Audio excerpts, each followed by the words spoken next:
Ladies and gentlemen, boys and girls, welcome back to Basketball Conference, the ACC Football Podcast. My name's Joey Weaver. He's Mike McDaniel. Mike, state of the programs continue. We got a special one tonight. You want to tell us who we got with us?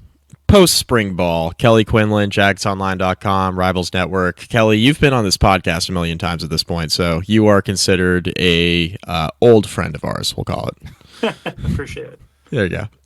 Welcome back, Kelly. We're happy to bring on guests now that basketball season is over and that nobody's actually confused on what we're going to talk about sport-wise on this very appropriately named podcast. So appreciate you coming back with us. Once again, Kelly is the publisher of jacketsonline.com on the Rivals Network, covering all things Georgia Tech. So appreciate your time here, Kelly. Wanted to kind of just touch on things where we stand right now in kind of mid-off season. So a little bit looking back, a little bit looking forward. Starting out looking back, we come off of 2023, year one under Brent Key. The team goes 6-6, makes the Gasparilla Bowl, wins that game. My take coming into the season, and I stuck with this all the way through, and I still feel this way, was going into 2023, it was if this team makes a bowl game, it's a successful season, full stop. And I don't know how that lines up with what you thought, but curious to know, is that a fair take, or did you expect a little bit more, a little bit less? I had them in the 5 to 7 wins. I thought that was sort of the reasonable expectation. Anything above that would be great. Anything below that would be disappointing. And things didn't play out maybe how we thought. I think that the people thought, maybe the defense would be a little bit better. The offense would take a little more time to get going. The offense obviously kind of carried things for a lot of the season. But yes, they had some improbable losses, and they had some very improbable wins as well. The Miami game, obviously, is the one that literally everyone's going to be talking about forever, probably. All-timer. It is, I thought I'd seen everything when I saw the Miracle on Techwood and nope. Mario Cristobal said, "Hold my beer." And we're, watching. I'd never seen like a group of reporters more angry than the Miami beat was, watching their reaction to that whole thing unfold. Hi, Cam. Well, Mike, you've covered some interesting stuff too. I've seen my fair share. The Liberty debacle. What was that? Second to last year of Fuente. That was pretty bad. I've seen some bad stuff. I have not seen. I can't say I've seen the way that Miami folded there. Just sheer play calling, like you hand the controller to your little brother, your young son, and he's making better decisions than Mario Cristobal's making. Making millions of dollars a year. Yeah, I have not seen anything quite like that. Joey and I were actually like seconds away from pressing record, and we watched the very end of that together, which was just brilliant. We were both in a state of shock. So that was just gift wrapped for Georgia Tech. But you look at it on the flip side of Miami, it's like, well, Cristobal's kind of done stuff like this before, so you kind of knew what you were getting into. He'd done it twice before, which is crazy. I had no idea. I was talking to my buddy who played at Stanford, and he was telling me the whole story about what happened with them, and it's just like, wow. It's and them showing the guy on the sidelines yelling at them to take a knee that was on their staff, and it's just like, oh my goodness. And I said out loud when they ran the ball, I was like, why are they running the ball? What are they doing? They're trying to get this dude 100 yards, which is what they were trying to do. Mm-hmm. And my goodness, that was the most improbable. I mean, it would be like some dude hitting a half-court shot and getting fouled to win a basketball game, and then hitting a free throw to win it. That's how improbable that was, only probably even more. So, but yeah, that was, so you had those moments, you had the lows of the Boston College or the Bowling Green games, the second half of Louisville. So it was a lot of ebbs and flows, and Brent Key was kind of learning how to coach on the fly, learning kind of what to do with himself, what to demand of his staff, and you could see kind of the wheels turning and then starting to spin faster and faster as the season went along, in terms of his understanding of the clock management and and those things, making decisions when to go for it, when to kick, when to punt, when to fake.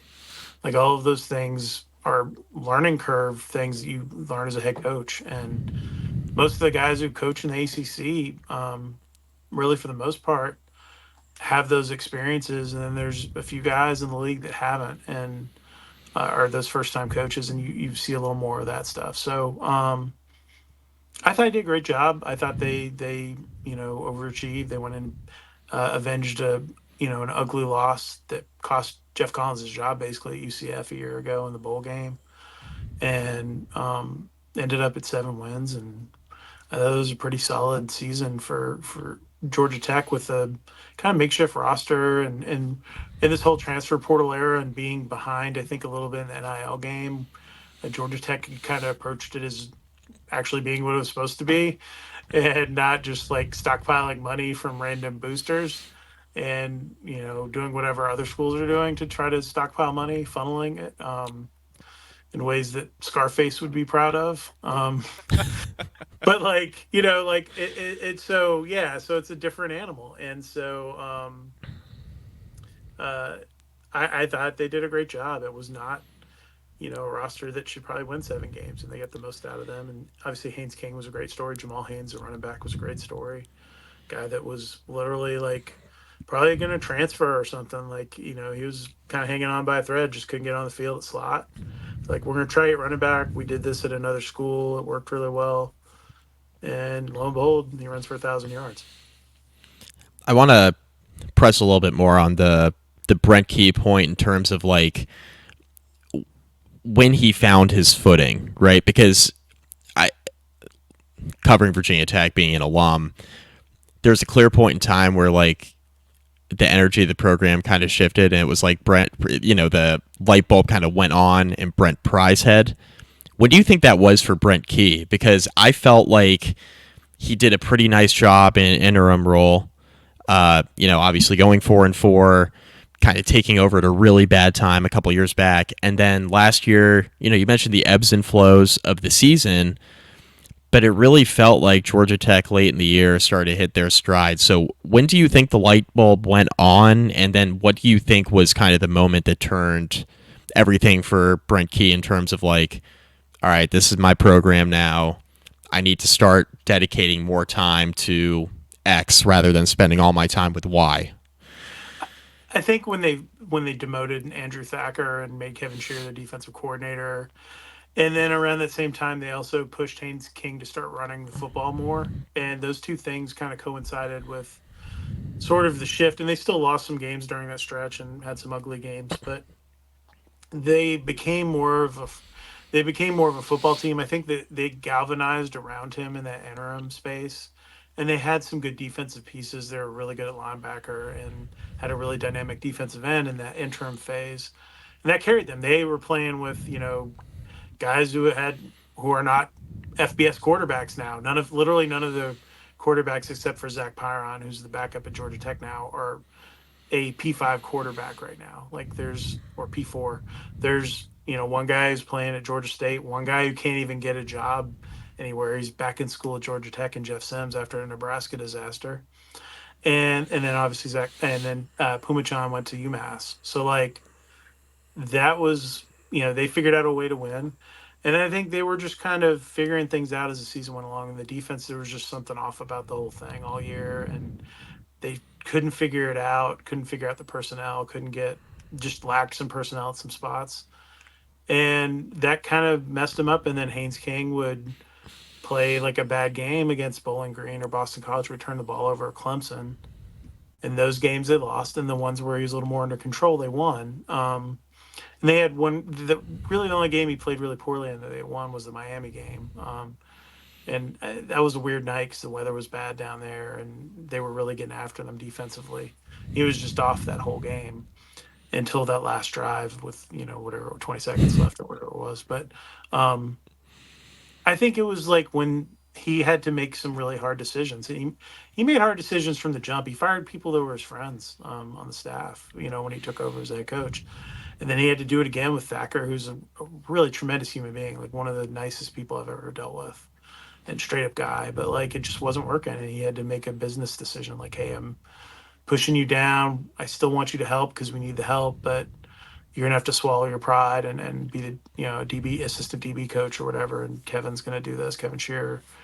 And then Kevin, who was a very close friend of him, he lets him go in the offseason because he didn't feel like he was moving the needle enough as a defensive coordinator, and he goes and hires Tyler Santucci. So like Brent's been able to make the hard decision, and I think that's the.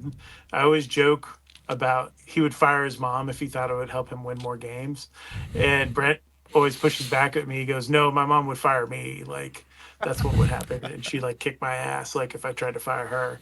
But he's like he appreciates that, like that's how I term it. It's like, yes, I'm going to do whatever it takes to win within my abilities and within the rules.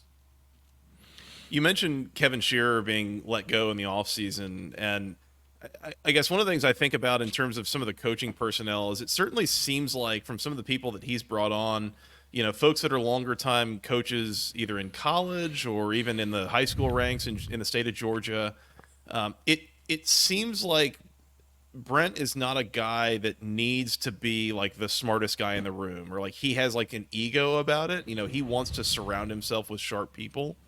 Um, did you see any element of that when he was going through the DC hiring process and ends up with Tyler Santucci, formerly defensive coordinator at Duke under Mike Elko? Did you sense any of that in that process of him bringing in just the very best candidate he could get? Yeah, I mean, I have the pleasure of having a good relationship with Brent, and so we would talk about things and have some conversations. And his whole thing was he aimed high with who he was trying to hire, and one of the guys he interviewed ended up in the NFL. Another one got a pretty big time job. Like he was trying really hard, but Santucci was one of the first people he talked to, and he really liked him. But he was like, I'm going to do my due diligence and interview 20 people. Did the same thing with the OC job when he hired Buster Faulkner. Buster was like sort of an outside candidate. It was sort of a long shot candidate when it started. And he just kept pushing and pushing and impressing Brent at each turn. And they ended up getting the job. Sorry. And, and, I don't want to date this, but apparently Jeff Sims is going to Arizona State for a visit. That was someone just texted me, so there's your little bit of information. But Breaking news. Basketball conference. Yeah, he's going to play in that Big 12, which is all basketball, because literally no one in the Big 12 has won a national championship since Georgia Tech won one. How about that? How about that stat? Wow. The only teams with like modern in my lifetime, I'm 43. I think the only two teams in their league that have won a national championship in that conference in football are BYU and Colorado's fake national championship that they shouldn't have. Fifth down, yeah. Yep. So, sorry, we were talking about I was Coordinator hiring, yeah. Coordinator. So Tyler Santucci. So yeah, like so Brent's like thing is like he understands what his flaws are. This is something I appreciate about him, and he tries to improve. He works with people just on like how he handles boosters or like how he deals with the public, or he's constantly getting feedback and talking with people trying to make himself better. He understands where his shortcomings are. So he surrounded himself with people that can fill him. So like he needed help with special teams. He hired Ricky Brumfeld last year, who had been at Virginia and had this long career as a special teams coach. And they added Tim Salem from Pitt, who was an on the field coach at Pitt, longtime special teams coach and offensive assistant. And, he brought in a couple of different former head coaches, both in college and in high school, to kind of help him balance out some of the stuff that maybe he thought he needed help with. Or, bringing in a guy like Santucci, it's a big brain, or going and hiring Jess Simpson, who's like one of the best defensive line coaches in the country. Like he is a great defensive line coach. And then he hired people he knew, like Kyle Pope. He had worked with at Alabama. He knew Kyle Pope. Tried to hire him a year before they brought Marco Coleman back. They were trying to hire Kyle at that point from Memphis. So he had been on him for a long time. A guy he brought on the support staff, Alan Mogridge, worked with Brent at UCF and was like very tight with him. And he's a guy that was coaching at East Carolina last year, coaching the offensive line, and now he's a support staff guy. he has surrounded himself with good people, and I think that makes a huge difference. And the kids respond to it too, because there's more than just one person they can go to if they want to talk ball, or if there's something going on, or they just need like support in their life. There's all these different people with different experience, different backgrounds they can go to. And Brent's kind of a redneck guy from Alabama. Like, he knows there's some limitations to how he relates to kids, and he has people that can relate to them better too in some different ways, or have lived their life. Or he has guys like Aaron Joe, who played college football at Georgia Tech, that know exactly what it's like, or DeAndre Smelter on the staff, that are both guys who've lived that life along, just like Brent did, and understand it, but from a different perspective. So I think he's done a good job of kind of building the staff out. I've been very impressed with all the different people I've met. He's hired, whether it's recruiting office people or back office or support staff or whatever. Like, they all seem to be good people, and that's something I haven't always been able to say about even Paul Johnson's time there. There were some real kind of turds in the punch bowl during that time. You mentioned how Brent Key went and hired Buster Faulkner, and it felt like Haynes King had a very up and down year, but it felt like when he was good, he was really good, and when he was bad, I mean, there were some games where he was really bad, but for the most part, it felt like he had a pretty high floor for a lot of the year last year. But his ceiling, I feel like, was starting to reach levels where it was like, okay, this could be one of, and this was last year, the 2 or 3 best quarterbacks in the conference when he's on and he's playing at his best. So what is it about Buster Faulkner that has gotten the most out of Haynes King and his game, his development as a player, as a passer, especially because he made some plays in the running game. Obviously, his athleticism kind of shows through, but it feels like he made a lot of strides in the passing game last year. So just kind of, I'm trying to figure out how much of this was just Haynes King figuring it out on his own, and then Buster Faulkner just kind of new voice in the room, kind of leading the charge. I think there's a little of everything there. Some of it was that this is what we're going to do. Make these 2 reads. If they're not there, take off and run, right? Like, keep it simple. He's not trying to like scan the field and then make a decision. And if it's not there, run. Like, there was some of that. Some of it was just, he's a confident dude. He was confident when he was playing at A&M too. That just offense wasn't very good, and the skill pieces weren't great. And he had okay, Haynes had okay pieces. They weren't tremendous pieces. He had 2 nice running backs, decent tight end, pretty good slots. And then Eric Singleton, who was pretty impressive on the outside. But other than that, it was sort of below average at some of the other spots. And the offensive line was pretty good and started playing really well. And when you have that protection time and you can make your decisions, and you're confident what the offense is doing in the game plan, I think the biggest thing that Buster did, to be honest, from talking to people around Haynes, talking to Buster, and everyone involved, is he understands the game plan that Haynes is comfortable with, and he's trying to tailor it. So if Zach Pyron were to start a game, if Haynes got hurt, knock on wood here, don't want to jinx the guy, but like, uh, he has a different game plan for Zach than he would have for Haynes. They each have their own strengths and weaknesses, and I think he has an inherent understanding of what it is they're trying to do offensively each week, and they have an identity and they have their core things that they're good at. And that was the big knock that I had on all the different OCs that Jeff Collins had. It was like they just didn't have much identity to them, because they were just in a weird situation. The year 1 year with Chip Long, with just kind of random pieces, and then the years before that they were trying to force square pegs into round holes with quarterback play, and having a bad offensive line, and trying to throw the ball for no apparent reason. So, when you get into what Buster did, I think Buster created a situation where they have some confidence.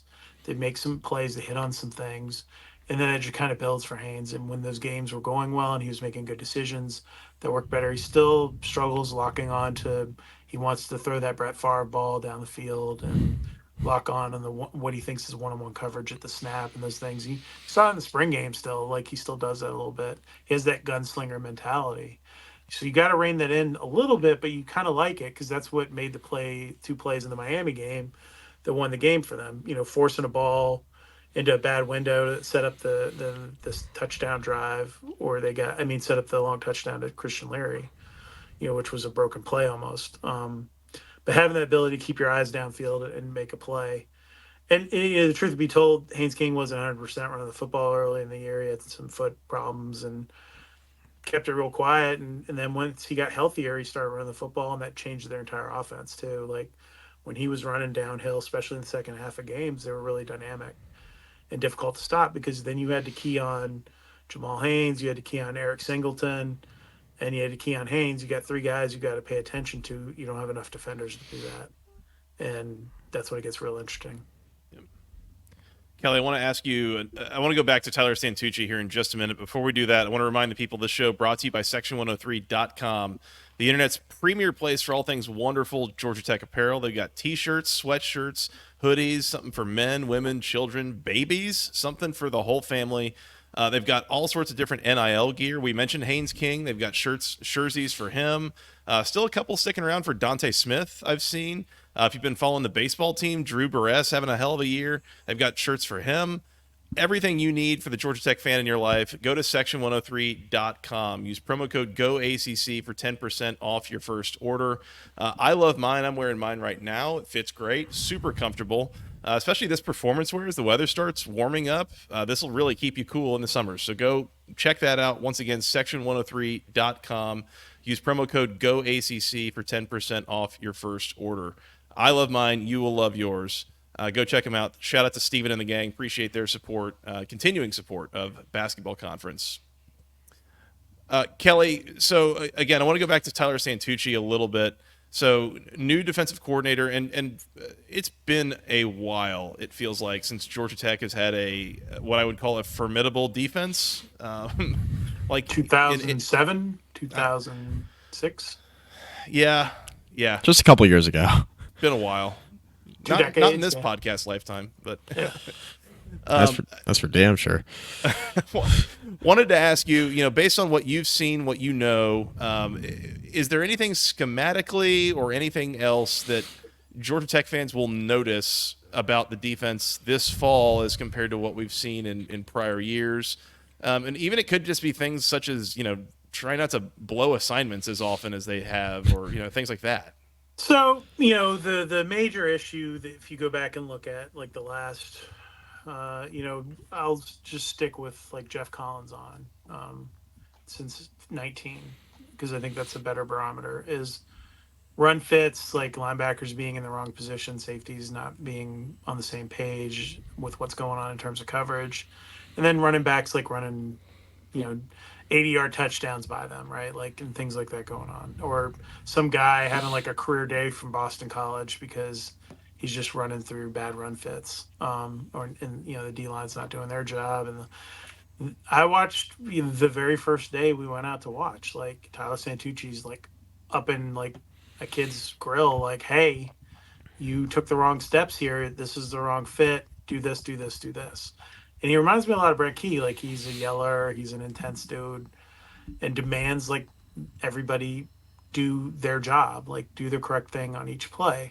And it makes a hell of a difference when you see, if you just do your base defense, right, like half the time, like you're going to get stops. You're going to, now, teams will move the ball somewhat, but you're not going to get as screwed up as you will, gambling or trying to, half the time, like the safeties would like go chase somebody because they were concerned it was a jailbreak or something and the corner missed his guy or whatever. All that stuff, keeping things in front of you, understanding what the play calls are, understanding what you're doing. And I think they've done a nice job of teaching that part of it and cleaning a lot of that up. There just hasn't been as ugly in terms of those explosives through the spring from everything that I've gathered and watching them a little bit that I get to see. And then, looking at just what they're trying to do schematically, getting a little more size on the defensive line. They're going to have like three bigger linemen in the game. And then kind of a true kind of edge rusher coming off the edge. So they're going to try to set the edge with the three guys and then use the edge rusher in unique ways, and then sub packages and all kinds of things. And, they're trying to add some more guys in the portal. I think that's, coming. They should add a Romello Height from USC to kind of replace that Kyle Kennard edge guy.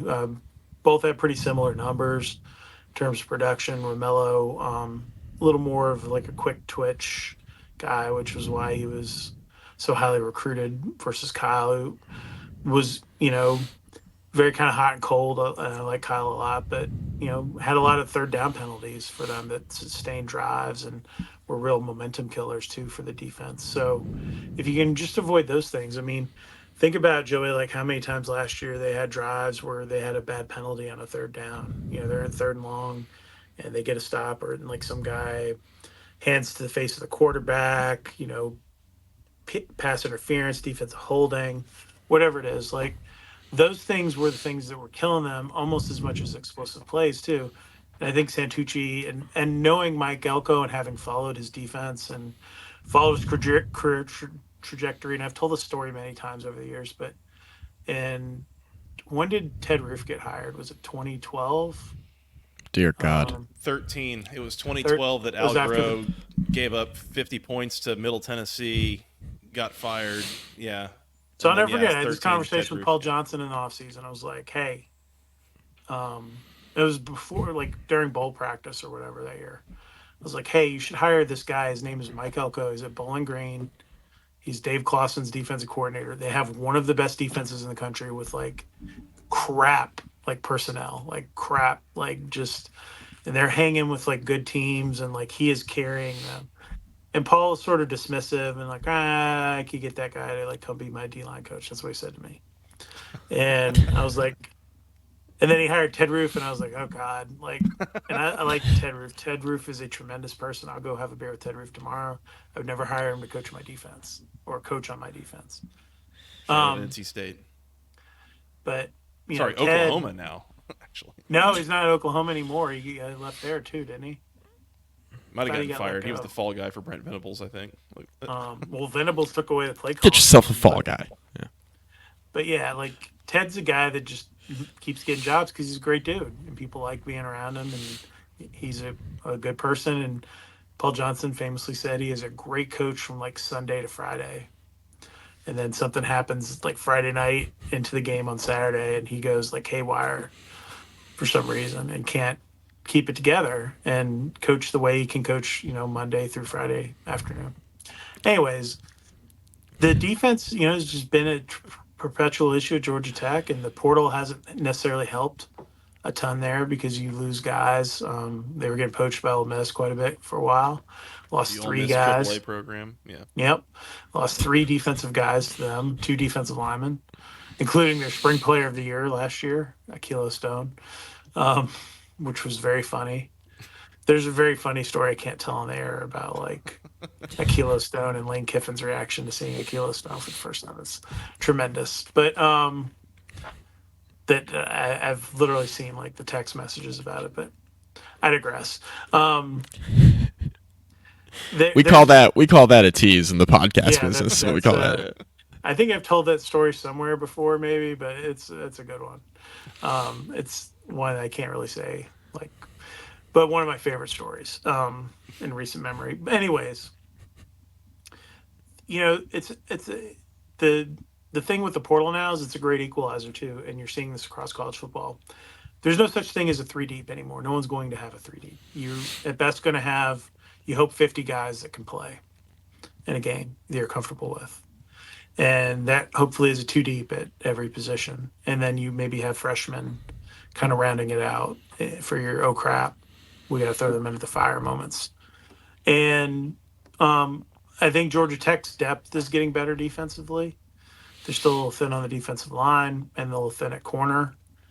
But I think Santucci's done a nice job. They've kind of added some pieces, moved some guys around where they needed to. And I think they have a decent enough defense that should be marginally better. So, like, what I tell people is if you get into, say, total defense, top 70, right? They were whatever they were in the hundreds last year, or 90s or whatever. Top 70 wins you 8 games probably, even with their tough schedule. Top 50 puts you probably in Charlotte. Like, so that's the sort of, with the offense, assuming the offense is still on point. You've talked a little bit about some of the newcomers this spring, but you mentioned defensive line being a little bit thin, corner being a little bit thin, does feel like Georgia Tech's pretty set on offense. Are those two positions the biggest of need? If so, at this point, kind of like leaving spring, what should Brent Key be looking to addressing? What maybe is he already in the process of addressing now that we're kind of in this window heading into the summer?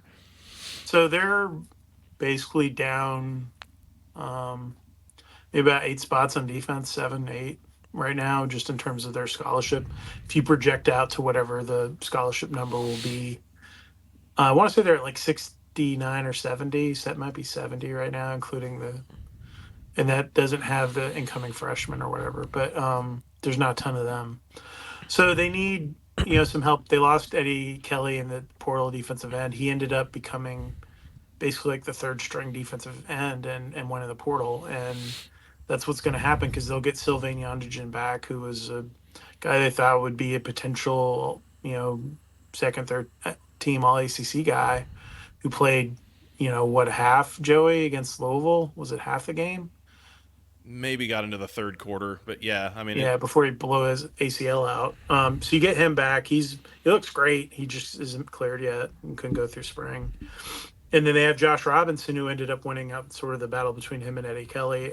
He had sort of a renaissance with Jess Simpson and Kyle Pope, the two new D-line coaches, and he's suddenly a lot better. And so Eddie Kelly goes in the portal. So that thins you out there. The rush end spot, they had Kevin Harris, who started most of the game. He actually started more games than Kyle Kennard last year at that rush end spot. Just wasn't as productive overall. You have him back as a super senior, and then they had a Romello Heido I just talked about, and Jacob Cruz is a guy they moved over, and they have a true freshman. So yeah, they're a little thin there. They got three really good defensive tackles, but then the guy they signed to be the fourth defensive tackle went in the portal because he wasn't happy in Io Tiafase, the guy they got from Florida State. So like, you got to go find another defensive tackle now because you need four, I think, to play, and they lost another one in Daquan Dallas. Where did he go? Do you remember, Joey? no, not off the top In of the my head. portal. Did he Was it go to not Ole Ole Miss? Miss? Was it Ole Miss? It might have been. I mean, And Just like, I'm assume. not joking. I think it might have been Ole Miss. Michigan State. Michigan State. Okay, so it was the M school, just not Ole Miss. Yeah. So Daquan, left. So that was your fourth D tackle. So you need four there. Uh, Shameik Jones is a guy they have that hasn't been healthy since he's been on campus. He's had some injury issues. So that sort of thing. They have three corners they like. Warren Burrell, the transfer from Tennessee. You have Amari Harvey, who had a great second half of the season last year for them, became a starter. And Rodney Shelley, who started a couple of games for them last year and had a couple nice plays, but is just more inexperienced. So they'd like a fourth corner that's a starter potential guy. The guy they took out of the portal that a lot of us thought would play corner, Saeed Gibbs, ended up moving to the nickel. So they're okay at nickel safety. They need a corner. They need a D tackle and a big defensive end. Is there, of the folks that are coming in at this point, and I'll say both between transfers and freshmen, are there 2 to 3 names that stick out to you that you expect to be impact guys that we're going to know their names by the end of the fall? So I'll start on the offensive side. Anthony Carey, the true freshman running back who enrolled early from Carrollwood Day, he's really talented. He's the most. I accidentally said this, and I didn't. I totally shorted Jahmyr Gibbs on this, but as a total all-around running Whoops. back, John Dwyer is probably since Dwyer the most talented like big running back I've seen at Georgia Tech. Maybe that would more so than a Dedrick Mills or some of the other ones. Just kind of a freak dude. Like he looks like an NFL running back at 18 years old. Like when I met him in person in street clothes in Tampa at his signing day thing, I was just like, holy crap, this is a dude. This dude's built like an NFL running back. Like wow, and he's lived up to the billing so far. And they, I think, intentionally didn't showcase him in the spring game to put that on tape. Not that Anthony wants to go anywhere; he's a great kid, but just there's him. Other newcomers, Jackson Hawes, a tight end they got from Yale. Brent Key spoke really highly of him.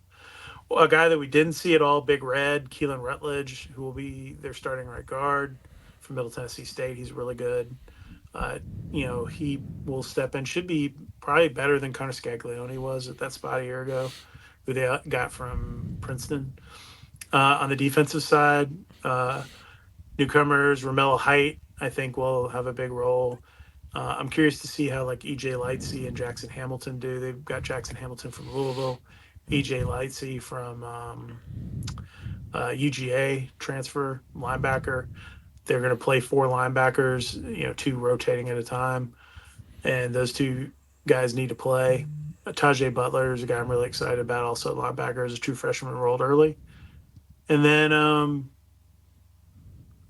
other newcomers. Warren Burrell seems like a guy that's really talented at corner. They got him from Tennessee, super senior guy. Uh, he's just kind of that traditional lockdown corner, big guy too. Brent Key definitely wanted to get bigger at the corner position. I think he felt like they were a little undersized at times over the years there. I, I'm going to save a coaching question for Joey, but this kind of ties in on all fronts. So I do want to ask you about NIL. Sure. Because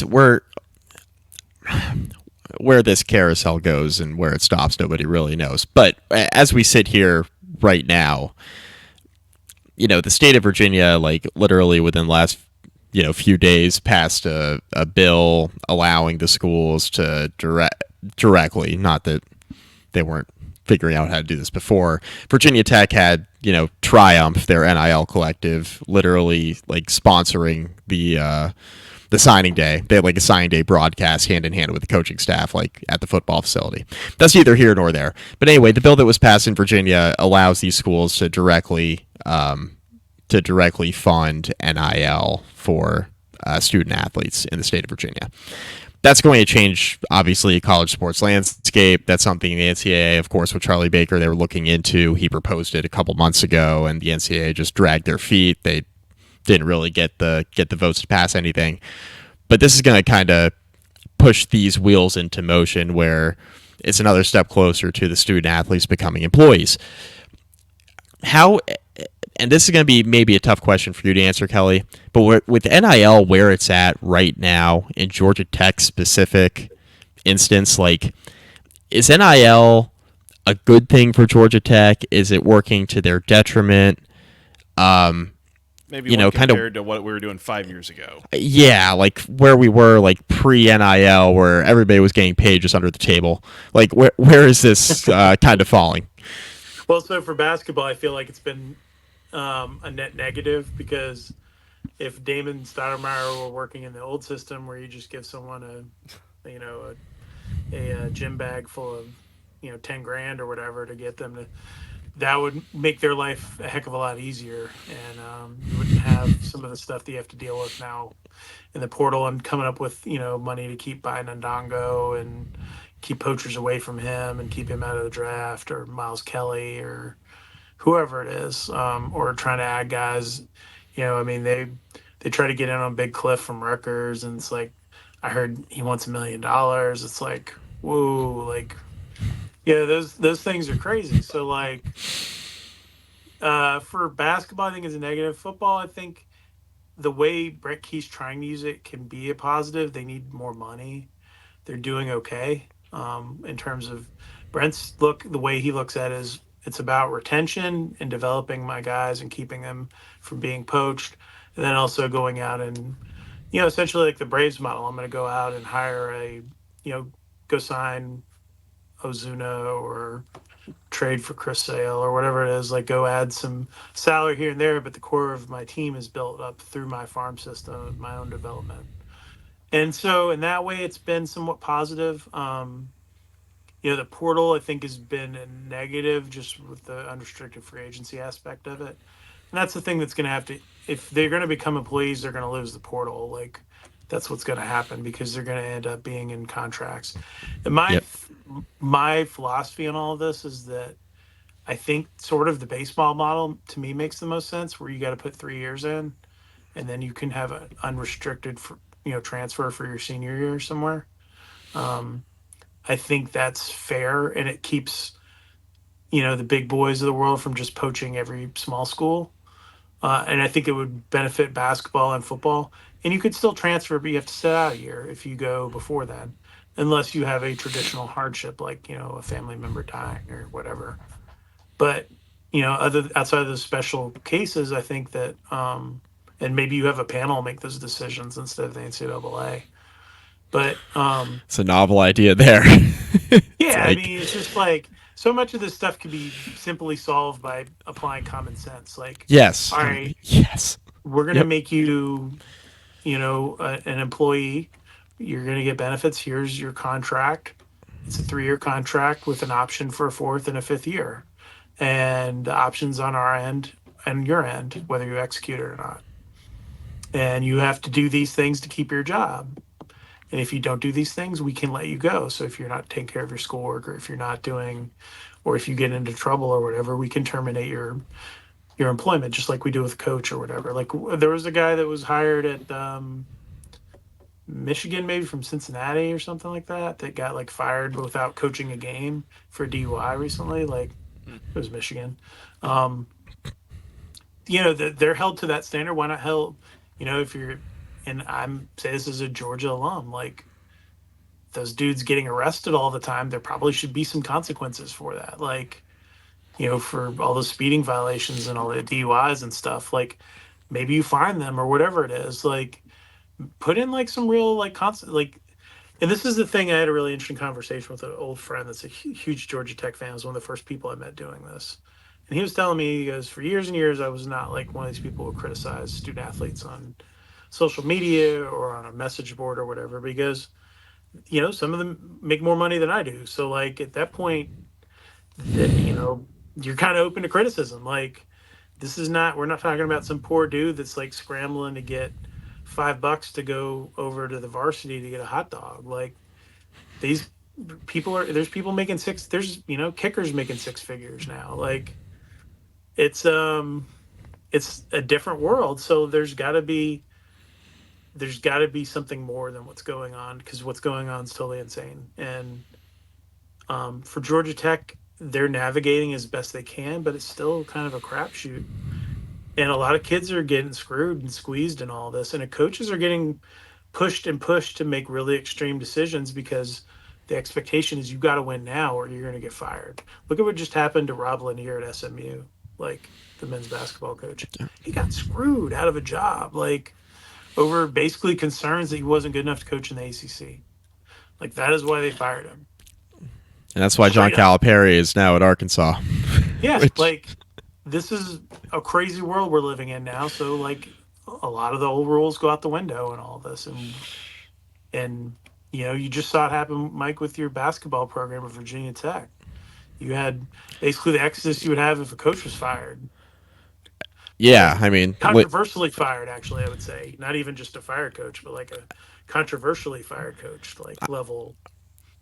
I mean, Lynn Kidd averaged like 10-7, and he's now making like CEO type money at like Hewlett Packard down in Miami. So like that's kind of the world we're He's living making like in. more money than you've made in your adult life, and like when Exactly. you know what I mean? Like Exactly. That's exactly playing right. Like basketball at Miami, exactly. in an arena where there's like 1,000 fans for a game. Right. Like And it's like not even like Rupp Arena or something. It's like and if any of us suited up for Jim Larinaga, a Hall of Fame coach, like we'd all average 10-7. You know what I mean? So it's just like yeah, ridiculous what they're paying him.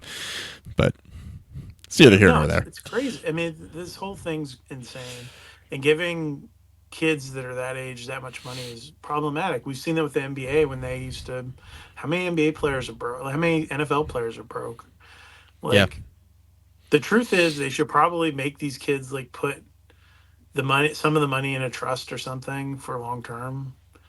Like, but that's not going to be the case either. And a lot of them, like I know kids that send money back home for their families and pay for their families' houses, and there's kids that are like literally from Africa sending building homes and stuff and all kinds of crazy stuff. And um that's great, and that's what you would like to see from this. But there's also a quarterback at the University of Georgia who's renting basically a Real Housewives Lamborghini SUV. Like, what the hell? Like, could someone tell that kid that that's not cool?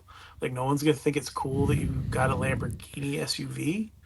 Like, out of all the things that you could possibly spend money on, like, I know this is fringe too, but like Caleb Williams was living in L.A. penthouse.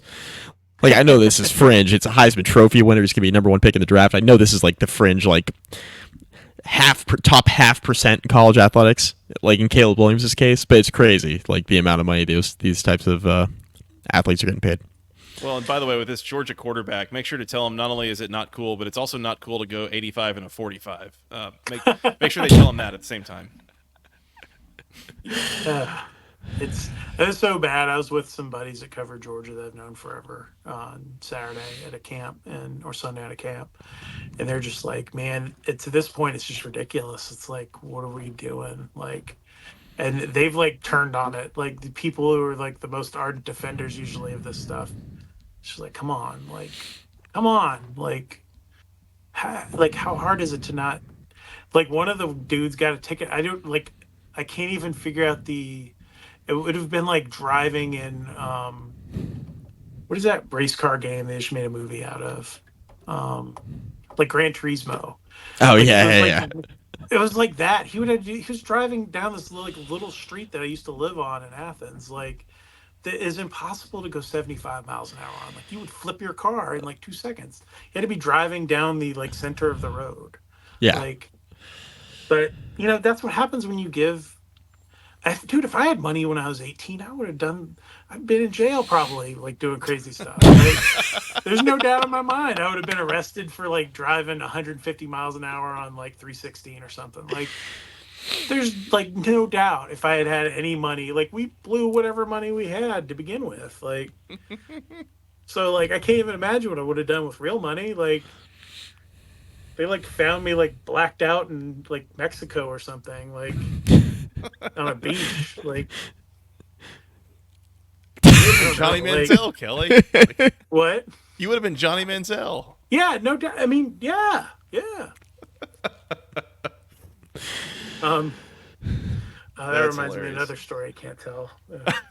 It was about the UGA backup quarterback when I was in school, and one of us rented his old place, and what they found in the closet was something else.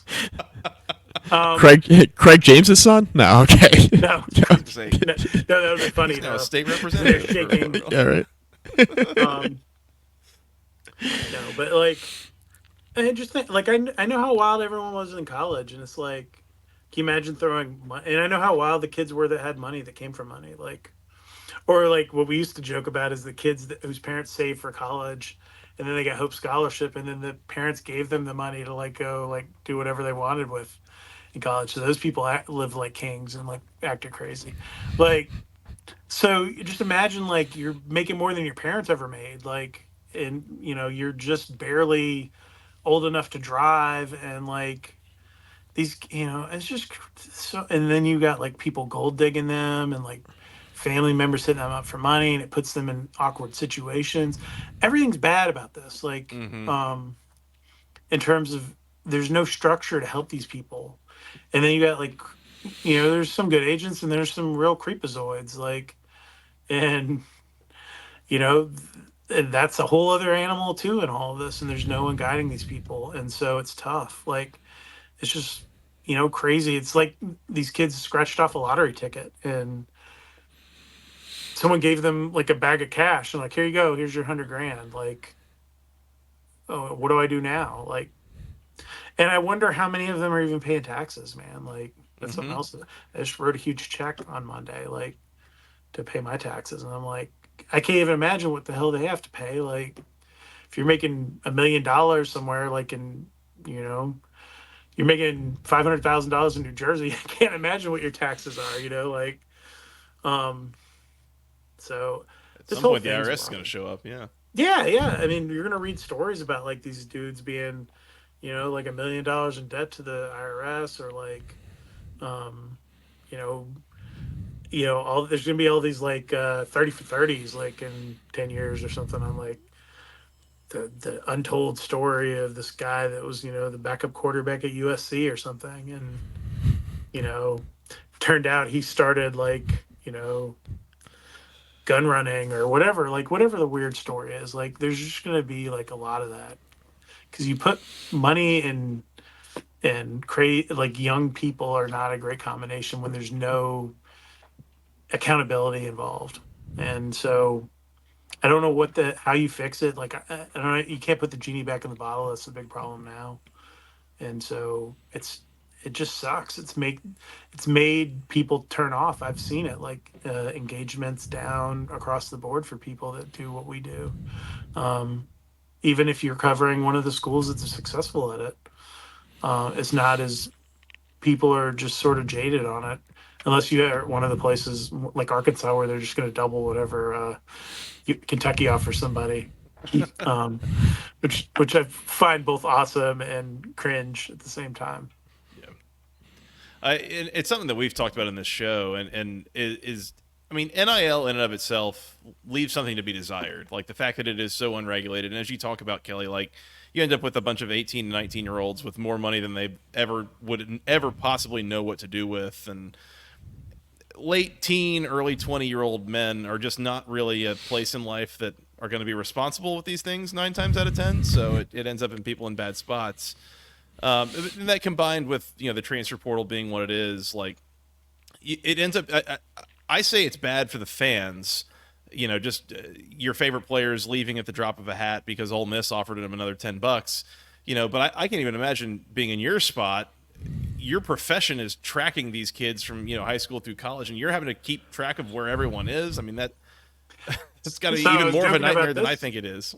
So I was joking about this the other day. Every February, the Thursday after signing day, whatever, the fifth, sixth, whatever day it is, we call it the unfollowing. And it's the day that we would go and unfollow all these kids that we've been tracking like for, the last year that didn't end up signing at one of the schools we cover. And it's like now, shoot, I have to like, I like am looking at guys in the boat. It's like, oh, I still follow this guy, or this guy still follows me, so let me follow him back, and I can message him. They're like, it's unbelievable. Like I have to like maintain relationships with like another 200 kids that I would normally like have anything to do with. And then it gets worse for us because like I get hit up by these kids, and there's a certain quarterback who flirted with Georgia Tech that went to a G5 school, went into the portal, and then no one's interested in him. And then he's banging me and Russell Johnson, who works for me, like every 5 minutes. Like, hey, man, can you retweet my tweet that I'm in the portal? Like, it's like no one's interested in you, dude. Like, you're, a used electric car, man. Like, nobody wants to buy you. Like, um, your battery's like half gone. Like, no one's looking to, you're not going to really get top dollar now, dude. But like, it's just a lot of that. It's nonsense, and it hurts the relationships. It hurts the kids more than anything because it's a lot of them just bail as soon as there's some adversity. Like they hit a level of adversity, like or start getting coached hard. They don't like it, and instead of buckling down, and there was a dude who left Georgia Tech basketball where this was very much the case. Like he didn't like being coached hard and decided to inexplicably leave, and he went to a bad situation for him too, in my opinion, looking at it. And he's kind of run from different spots, and now he's in a situation that I think is going to be hard for him, and where he's not going to excel and he's not going to get pushed, and that sucks. Like for that kid, that's a guy with NBA level skill potential, and instead he's you know going somewhere where maybe he's going to be coddled a little more. I'm not gonna lie, Kelly. I don't have a good transition for this. I'm just gonna completely change the subject on That's you. fine, no worries. Um, I was thinking about this earlier, and I'm curious to get your perspective. I mean, you have covered Georgia Tech going back to 2009, I believe it Yep, is. that's right. So you covered a majority of the Paul Johnson tenure, the entire Jeff Collins tenure, and now you're The a year and a entire half Jeff Collins tenure. tenure in quotes, yeah. Um, and now you've seen a year and a half under Brent Key. I'm curious to get your take on what do you see that's different, or I guess, yeah, how would you compare what Brent Key is doing, I would say mainly off the field, but however you want to put this, what Brent Key is doing versus what Collins was doing and what Paul Johnson did before him. So I love Paul Johnson. Everyone knows I love Paul, and we have a good relationship. Paul Johnson just wanted to coach ball. Like, he didn't really care about anything else. He was at a point in his career where he didn't have to care. Like, he had made enough money, he'd invested well, and was set for life, right? So at a certain point, he kind of lost interest in a lot of things. He would be interested in recruiting when it was closer to signing day. Like, he was not interested in kissing babies and doing all of the going and speaking at places and doing all of those things. Jeff was worried about everything else except for the product on the field, it seemed like, most of the time. He would have meetings about, he would call a 6 o'clock in the morning meeting to discuss a song they played in the game, you know, that and he's picking up on all of this stuff. Like, he didn't like a song they, or their money down transition or whatever. That's Like, he would have that's a these, ball coach, Joey. That's a ball coach. yeah. So congratulations, North Carolina fans. And I like Jeff too. Like, that's the other thing. Like, I had no particular issue with him other than I thought he was a bad head football coach. He might be a good defensive coordinator. I don't know. I think he walked into a lot of situations where there was extreme talent as a defensive coordinator, and I wonder what it's going to look like at a place where they have been terrible defensively at Carolina. So we'll see. And also, if he's a great defense coordinator, why couldn't he save himself? Um, which is the big thing I'd be nervous about if I'm a Carolina fan. But uh, with Jeff, he was worried about everything and pulled in 1,000 different directions, kind of just like a kid with ADHD that's unmedicated, right? Like, or doesn't have like the proper coping mechanisms to deal with. And I say this as a parent of a kid with ADHD, like that, like pretty intense. That it's there's and my child takes medicine, and if he's not on his medicine, I know in like 5 seconds, or if like it's wearing off, I know in 5 seconds, and um, there's just a huge difference, and it was like that all the time. It was just being pulled in every direction, and being up at 3 o'clock in the morning, and all of that stuff. Brent's not like that. Brent wants everyone to work hard. Brent is going to work hard. He demands a lot. He's very demanding of his staff. He comes from that Saban, O'Leary, old school, sleep in your office during the season, that kind of thing. Now he doesn't, because he built like basically a carbon copy of his own office at home where he has all his stuff that he can get into. But his staff, he demands a lot of his staff. He demands as much as Nick Saban would, and so, to some guys that's a bit of a turnoff, and some guys like it. And um, I think that it sets a tone for the entire organization, though, when you do that. When you see that your coaches always up, always working during the season and grinding, it's hard for you to be like, I need to go chill out and play Xbox for like an hour or whatever. Like, maybe I should watch a little more film. Maybe I should do X, Y, and Z. And I think that attention to detail can be the difference in a win here and there, or a situation, or whatever it is. And that's where it can. And now the problem is, you can get to one extreme, which is the Butch Jones thing that I've always heard about with him, was just like he was no quality of life, no nothing. And Brent understands that piece of it. Like, he gives coaches off a lot of time in the summer. As soon as it goes to dead period, they basically all go on vacation until they get ready to start back up. Um, but it's just different. Like, it's just a very different energy, and it reminds me a lot of like pro sports, but with like an approachable person running it. Um, like Brent's, after a spring game, I'm walking down Callaway Plaza outside the stadium. He's in his big truck. He just rolls down the window and just wanted to talk for like 10 minutes about the spring game. Just ask. He was just kind of wondering what I thought, and we were just shooting the breeze, talking about it, and that's how he is. And Jeff wasn't like that. Paul was like that. Paul always wanted to talk about ball and whatever. Get Um, different people's input, that kind of thing. yes, he's very interested in my thoughts on his play calling in particular. Paul, no, um, but yeah, like, just I think I think Brent really gets it. It's just, is it going to work? I don't know. Like, I hope so. I hope so for Brent's sake, and I hope so for Georgia Tech's sake. And I have a great relationship with the guy, and I enjoy that I'm dealing with a guy who's not a jerk. Like that's a huge plus. A lot of people I know in the business deal with, if you look to the east of where I am right now, deal with people that are very difficult to deal with, that don't, you know, don't really want to deal with a lot of people and have things very shut down. Brent's not like that. He's very open, and it's very appreciated. And he's calculated in a lot of things he does, but like um it's not like Jeff Collins, like miss where I thought he like would he'd get he you know, he had a Twitter account for his shoes, like what he was wearing each day, and they would tweet out his shoes, his kicks for that Jeff's GC's kicks or whatever it was called. And like, no, it's Brent like literally turned off his Twitter, like just was like, I'm not gonna be on Twitter. Coach Saban was on Twitter. Coach O'Leary wasn't probably doing it. Like, I'm not gonna do it. Like, I don't need to hear a bunch of idiots like, trying to gaslight me on Twitter. Like, and someone that deals with a lot of kind of bull crap on Twitter, like I would love to do that, but I can't. Um, so I think all in all, there he's doing a good job. He's doing the right things. Is it too late? Is Georgia Tech going to be in the conversations when the realignment balls drop? And that's the other part of this. And Georgia Tech picked a bad time to be bad.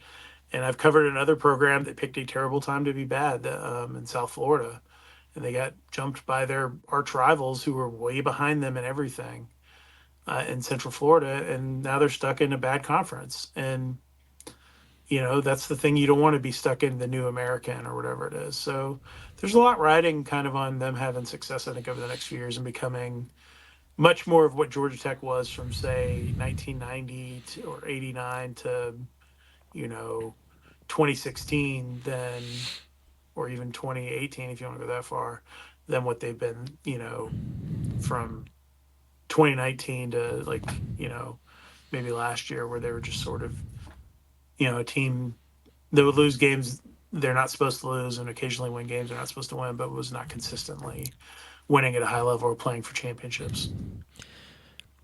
Kelly, of course, we'll have you on later in the summer, to do our preview. But as we sit here in April, and you're coming out of spring practice, and just knowing what you know and what you just mentioned about Brent Key was interesting. I hope it works out. We'll see. Kind of what I want year 2.5 brings. Right. What do you think reasonable expectations are heading into the fall? It's a tough schedule, but knowing what Georgia Tech returns on offense, knowing that there are still some questions to be answered from a depth standpoint on defense, and knowing that this is Brent Key's second full year on the job, and he's going to improve just from experience. What do you think reasonable expectations are heading into the 2024 season for the Jackets? So I would say it's 6 to 9 wins regular season, and it's kind of a wide gap because I don't know where. We don't know what FSU is right now. We don't know what Louisville is. We don't know what Virginia Tech is. Miami, like all of those teams that they play, and they play. I want to say 11 bowl teams. Is that right? I think every That's team they right. play except for the FCS team is a bowl team from last year. Even Georgia State. So like, and that's gonna be Georgia State's Super Bowl. You're gonna get just like when they played Southern or Kennesaw or whoever. You're gonna get like that's their Super Bowl. They're gonna play insane against you, and so that's what it's gonna be, man. Like, and it's you're gonna play that opening game in Ireland, which is it's a weird game. I remember when Georgia Tech played in 2016. It was a weird game. Everyone's out of their element, and it's just different, and so you don't know. That's a wild card game all the way around. Florida State with a brand new team. Maybe Georgia Tech has a little bit of an advantage there, but they got their butts kicked the last time they played them 2 years ago down in Tallahassee. Um, looking kind of through the rest of the schedule, it's like I think all of the ACC games are sort of toss ups. There's no, I don't think they get any of the easy, like they're not playing Pitt or any of the real dregs. I think they don't play Wake either. I don't have the schedule in front of me right now. I haven't memorized it. Maybe they play Wake. I don't remember. Um, but yeah, I just when you look at it, it's just hard to tell. And like, how good is Louisville going to be? Louisville feasted on a really bad schedule last year. Um, are they going to level up with pretty much anything? Would be slightly better quarterback play than they had. Like we just don't know. What is Virginia Tech? Like, what is Miami? Like, those are sort of sexy picks in some ways right now to be kind of rebound teams. I think that if they play well, they can go to Charlotte. And I don't know who they would play. That's the thing. Like, I don't know if Clemson's any good. Like, who would they play in Charlotte? But I think if they're top 50 in defense and the offense is similar, say top 40 offense, that's going to win you 8-9 games and get you there. And even the two hard non-conference games, Notre Dame and Georgia, we don't know. Georgia, I think, is a little bit of a rebuild on the defensive side of the ball. And then Notre Dame is kind of all over the place. They've played very random football, um, game to game, especially under Marcus Freeman. They still have not really figured out their offense. So, looking at it as big picture, I think it's just falls somewhere. You got to go bowling again, I think, and you got to be competitive every week. And I think if you do those things, his mindset and the way he's built his culture should lead you to have a plus 500 record. But I still don't think they're set up, and they still are missing enough pieces where it's like you can't be like, hey, I think this team that's going to, be contending for an ACC championship. I don't think they're there yet. But if they were in the old Coastal, I would feel pretty good about it. Like, so, I don't know.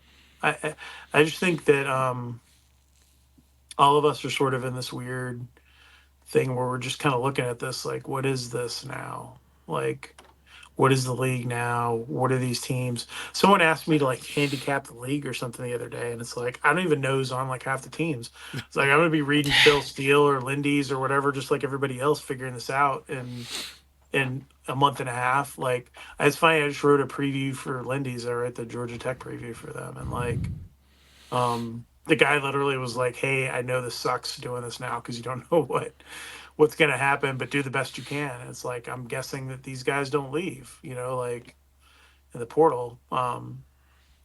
So yeah, like I'm gonna go read Phil Steele and call my buddies who cover these other teams and figure out what the hell's going on. Come June, July, probably July, and then we'll have a better guess. But I mean, tomorrow, as we joked about before the show started, Mike, you could lose your quarterback tomorrow in the portal. We just don't know. Like, and that's the nature of this. Like, there's so many surprises these days. Like, um, I mean, hell, the Iowa coach lost his son. The basketball coach, his son transferred out. Like in the portal, like Colin McCaffrey. Like I think that's his name. And the football Um, coach had to fire his son. yeah, the football coach fired his son. It was the worst offensive coordinator in like the last 30 years in college football. Um, Confirmed. but yeah, like Confirmed.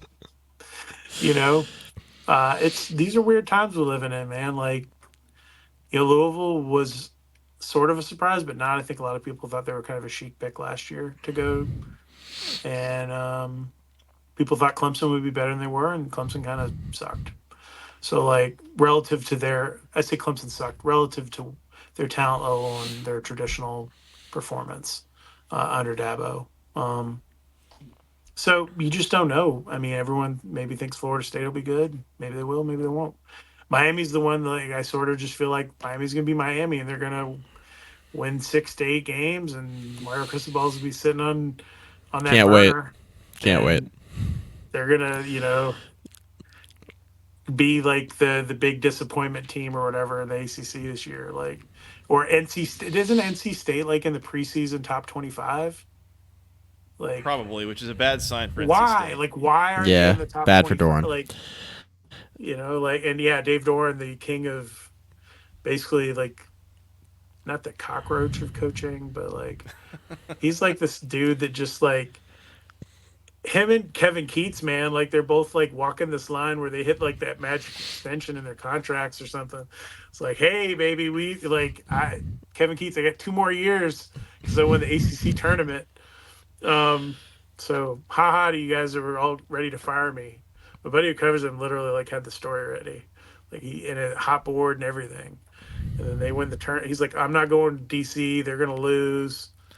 I was like, okay. And then they just kept on winning. And man, Dave Doran's been like that. Whenever you think he's like about to be toast, he just pulls it out and starts winning. And you win 9 games. You're like, what the hell? Like, so maybe they are good. Usually when they've been picked to be good, they're not. So we'll see what happens with them. But yeah, dude, I mean, like, I don't even know how these people like pick a top 25. I would hate doing that right now. Like, can you imagine like trying? I mean, I know that Ohio State's going to be pretty good because they spent like $20 million on NIL or something. Um, I'm sure Georgia and Alabama would be pretty good. But like outside of that, do you got? I mean, Texas, but maybe Texas won't be because they're going to be playing a harder schedule. So like, I don't, dude. This is like the weirdest time ever to cover the sport. It's like covering the NFL in like 1987 when they had the strike and they put in the replacement players or something. You Mm. had like no idea it was on the team. It's like local garbage man's playing quarterback for the Detroit Lions or something. Reminds me of trying to bet the XFL a couple years ago. Yeah, I mean, can you imagine like trying to place like imagine if someone said, "I will give you $1 million if you can pick like the teams that will win each conference in the P4 this year." Could you do it like with any kind of confidence whatsoever? Now, 5 years ago, hell yeah. Like you'd be like, yeah, I know this team's stock, this team's stock, this team's stock. They're gonna all be there at the end of the year. Nowadays, like, I'm fairly confident Vanderbilt's gonna finish last. And I think Wake's probably a little bit of trouble Yeah, in the you might be ACC. better off. I mean, 5 years ago, like you could pick all the winners. Are you taking the unders now, like on the win I was gonna loss? say, like, I think I think it might be easier now to like bet unders and bet who's gonna finish last rather than who's gonna finish first in some of these super leagues, especially. Yeah, I mean, like I would put all my money in on Vanderbilt finishing last in the SEC, like overall. Like I'd be like, all right, and that Billy Napier gets fired. Like I feel like those two things I'm pretty confident about, like going into the season. Like, okay, Florida's going to probably be bad and and they have a hard schedule. They're probably Brutal. going to get, yeah, they're going to get, their coach is going to get fired Schedule's brutal. because I literally know kids that are going to meet with other coaches that they think are getting the Florida job, like high school kids and high school coaches are sending their kids to meet with the guys they think are going to get the Florida job. And I'm not joking. And one of them is very obvious who that person is that I would know that would be hearing this firsthand, would have told me this firsthand that they've had kids tell them that that's why they're coming through their campus, 5-star kids, where there's no business for like a 5-star kid to be. But like, yeah, no, it's just crazy, dude. Like, I mean, yeah, you could pick like the bottom part of the leagues maybe, but like, yeah, who's gonna win the Big 12 in football? Kansas? Like, I'd bet money it won't be Central Florida because I know Gus well enough at this point to not bet on him. But like, Cincinnati's going to finish last in the Big 12. I know that. But you think so? yeah, I mean, yeah. Like, yeah, the Satterfield thing, it didn't really work at Louisville. There's no reason it's going to work at Cincinnati. It's not working yet. Like, It's funny, man. I that's a thought he was disaster. like a guy that Georgia Tech should have interviewed when Paul left. Oh, I And thought that Louisville and Georgia Tech made the opposite hires of what they should have done. I thought Louisville would have done better hiring Jeff Collins, and Georgia Tech would have done better hiring Scott Satterfield. well, Georgia Tech would have done better hiring the guy probably shot down the most, which was Ken Wisenhunt, who I think Mark Bradley and I basically killed that on our own by putting that out into that. Like, I just remember I did a We call story on that like pull. the uh, the history of guys who had been out of college football going back into college football that had been in the NFL, and like how no one had won basically at all ever Mm-hmm. doing that other than people who had been fired after like a Lou Holtz that got fired like really fast or Spurrier or whatever. But everyone that had stayed in the NFL for like an extended period of time, the longer they were in the NFL, the worse they did going back to college. And there were like a few except like Al Groh was one of the few that did okay at Virginia and like one or two others, but it was like very sparse. Um, So yeah, and then Mark Bradley like piggybacked on what I was doing and like went even further, and I was like, okay, well, that's not happening. Um, but still think Ken would have probably done a better job than, or would have won more games than Jeff. I don't know. He would have. The roster might have been in worse shape, but It'd be hard to one of lose those things Mike we'll White. never know. Ken Wisenhunt was on Nick Saban's bench last year as one of those guys that sits outside the table that they did the story on ESPN about. Him and Charlie Strong were sitting in the Charlie Strong, another ACC legend. I Hmm. guess they weren't in the league yet, probably when he was at Louisville, but I don't remember. Yeah, he was hired at Texas before they left the Big East. Yeah, good So, point. but yeah, dude, it's if you're trying to pick like college football futures, hell, if you're trying to bet like week to week now, like I don't even think I think that would be hard to do. Like betting on games week to week. There's a few that are, like I said, you bet against Vanderbilt every week. Unless they're playing Hawaii or something, like those are the teams they're going to beat. Stay off him in And week 0. Yeah. they've somehow managed to be. And I like Clark Lee, but like they've managed to be worse than they were with Derek Mason, which I thought was a pretty low bar. They just need to suck it up and hire like Munkin and go to run an option there. I think that's what you got to do if you're Vanderbilt, and just be like, all right, you're going to continue to outlaw things that we use in this offense, but we're going to run this to fix it. Our identity is pain in the ass. And like, look at Wake, man. Like, so the team, if you were talking about the NIL earlier, who's been hurt the most? It's Wake Forest. Like, they're the team that's been most decimated by the portal and the NIL stuff. Look how many guys have. Look how good their team would have been a year ago, right? Without the transfer portal, like all the guys they lost.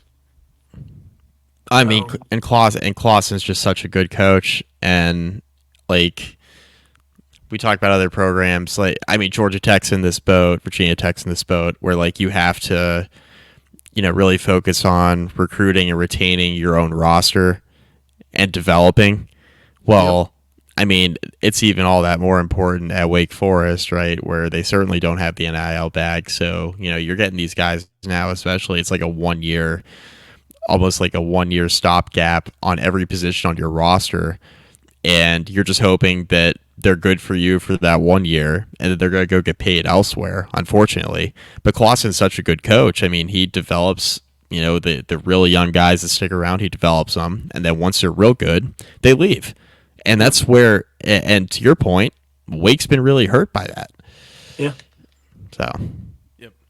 It sucks for them, and it's like they're a farm team now, and that's what Georgia Tech was in danger of becoming if they'd kept losing and not having like a good product with Jeff Collins. That was the death spiral for them.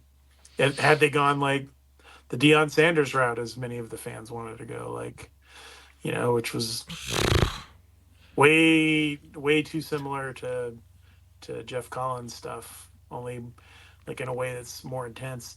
And it just reminds me of a little joke. Like I know Dave Clawson a little bit, and I know Paul Johnson. They both told me this before. He's like, we couldn't, in the non-portal era, we couldn't lose our mistakes.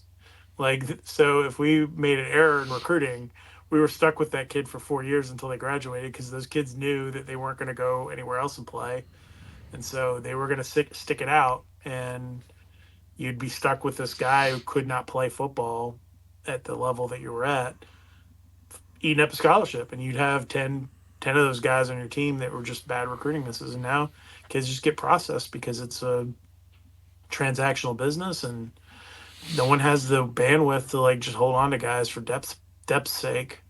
So they run them off, and it's tough. Like, it sucks for the kids, and a lot of them we hear from like, "Hey man, can you help me get my film out?"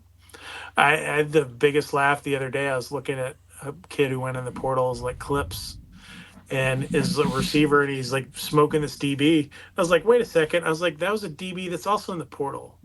I was like, he's beating this other guy who sucks like even worse than he does. Like, and I sent it to the coach at the school that this was not Georgia Tech, to be clear. And I was like, hey, and he just goes, I love you, Kelly. I can't believe you picked up on this. this has made our day in the office that you like someone else noticed that this kid put this clip up of him smoking this other guy who sucked that both of them didn't play. Like, Having a mid off, yeah. yeah, exactly. Like, it was like, but I was like, wait a second, because like it was just so egregious, like how badly he burned the guy. I was like, who is that? Is that? I was like, oh, that's the other kid who just went in the portal. I was like, no wonder. That's what his tape is him beating guys. And the other tape was like walk-ons. He had posted like one of those 4 clips on X or whatever. And the other two were like him beating like walk-ons. It's like, oh, dude. I was like, people look at clips, like they're gonna look at and figure out this, like anyone with a pulse, like half a A brain. remotely trained eye would figure this out. I mean, if I noticed it, I was looking at it literally. It like was in my scroll, and I just paused on it for a second, and like it like caught my eye. So I was like, "Oh, I'll look at this. I'm kind of curious what their like practice looked like or something." So I clicked on it to just see what they. And it was like, and also it was like a one-on-one. Like it wasn't like even like 11-on-11 or anything good. It was like just DBs and receivers running routes. Like it's like, oh, dude, you can't even like find like a scrimmage clip to put up or something. Like, have you beaten somebody? That kid's Fantastic. gonna be playing at like Bethune Cookman or something next year. FAMU, Bethune Cookman, Stetson. Does Stetson have a football team? I'm not sure. I believe they do. North Don't ask me how I know Florida. that. Don't worry about it. But yes, I So if believe you they guys do. ever talk to Chad Bishop from the AJC that covers Georgia Tech, Chad's a good friend of mine. Chad is a like party trick. He knows the mascot of like every school. Oh, Like jeez. like he knows like you could be like North Dakota and he'd be like blah blah blah. Like the Campbell Camels. Like he knows all of the like he like I test him. We'll do this like when we're bored waiting on like media stuff and he'll like bang him out. He's like I was or like something will pop up like so and so's transferring to Longwood and he'll be like whatever Longwood's mascot is. I don't know. Like and Oh, I'm the just like, how do you magicians, or like, yeah, I mean, it's like, and they're like, some of them are real crazy. And he even knows like the stories about like the ones that switched, like that, were like the fighting Christians or something and became something else. Like he knows those stories too, which is amazing to me. Like he's like, oh yeah, and they used to be blah, blah, blah, or that school used to be called this. And I was like, how do you know this? Like now I can name like the starting lineup of an MLB team from like 1992, but like, I guess we all have our like weird party tricks, but like I could probably give you 7 to 9 starters on like a baseball team from the 90s or something or 80s, late 80s. But like and probably a couple pitchers, but like that man knows like, the mascot of Montana State. Just like how? How do you know this? Like why? So yeah. just file that away if you guys ever talk to Chad. He's a good dude. Great guy.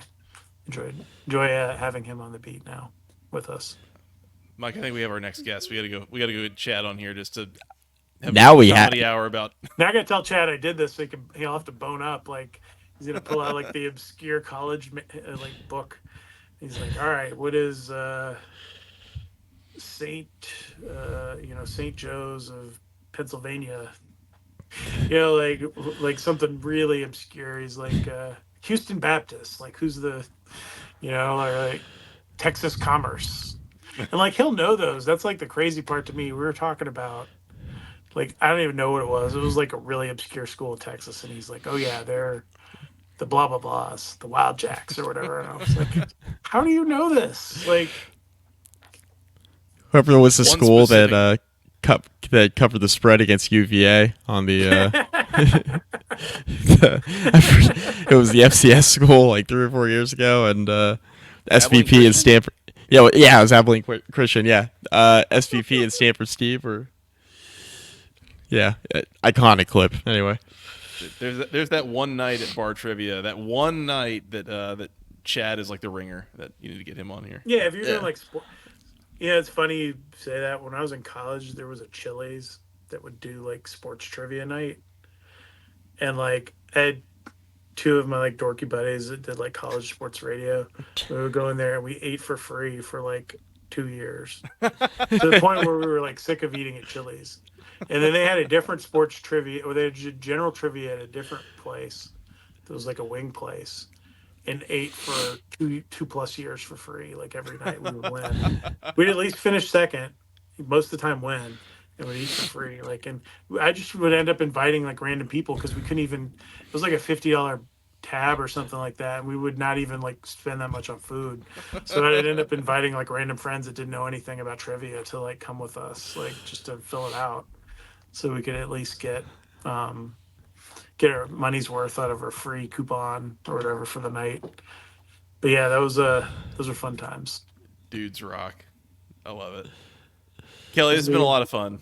Yeah, man, I appreciate you guys. Yeah, really appreciate you coming on. You want to tell the people real quick where they can go find your stuff? Sure. Jackets online on the Rivals.com network. You can find me at Kelly_Quinlan, like my name, on X, formerly known as Twitter. I'll still call it Twitter all the time. And not really that active on Instagram. I have a YouTube channel where we do stuff. You can find that. I link off of it all the time off X or on the site. And we'll do Q&As and things like that with fans. So if you have questions about Georgia Tech or want to ask me about obscure baseball trivia or whatever it is that you're into, sometimes we talk about music or whatever. I go to a lot of concerts. A lot of content about Rush and other like 80s rock bands. Yeah, here's my Kenny Aronoff drumstick that he gave me a couple weeks ago. Hell yeah. Former John Mellencamp and John Fogerty drummer Kenny Aronoff. Played with guitar legend Joe Satriani, and gave me his drumstick after the show, so that was cool. Nice. Never got a drumstick. I have like 1,000 guitar picks from different guitar players, but never had a drumstick.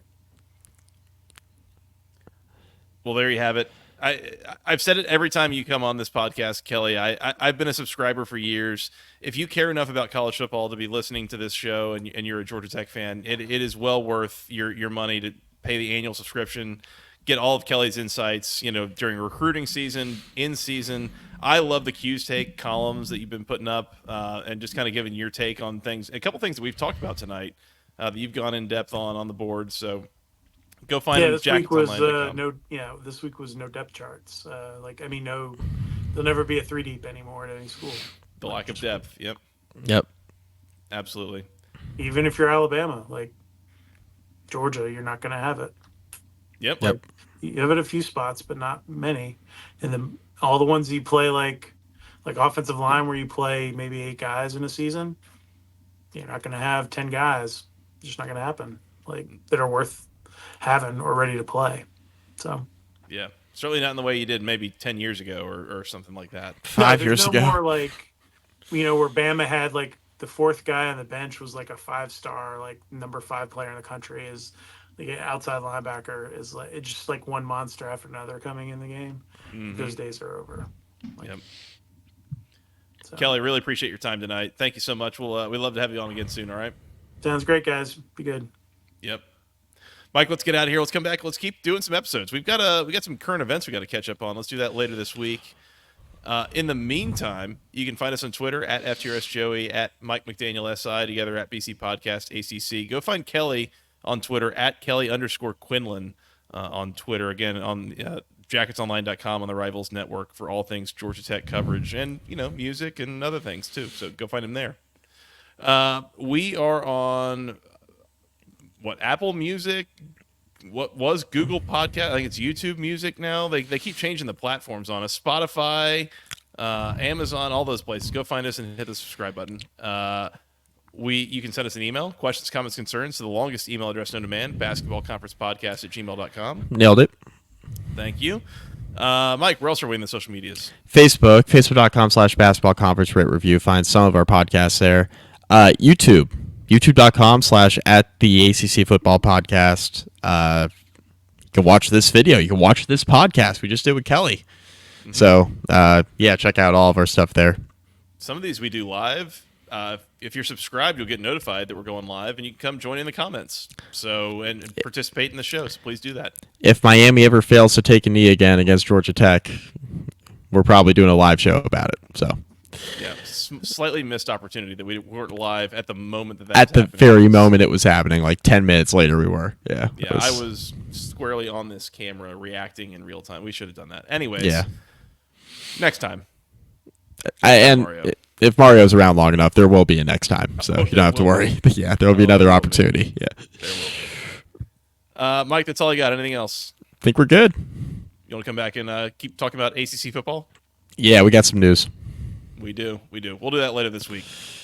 All right. Until next time, for Mr. Mike McDaniel and Mr. Kelly Quinlan, I am Joey Weaver. Thank you guys so much for listening. We'll talk to you again very, very soon. Until then, go Jackets and go ACC.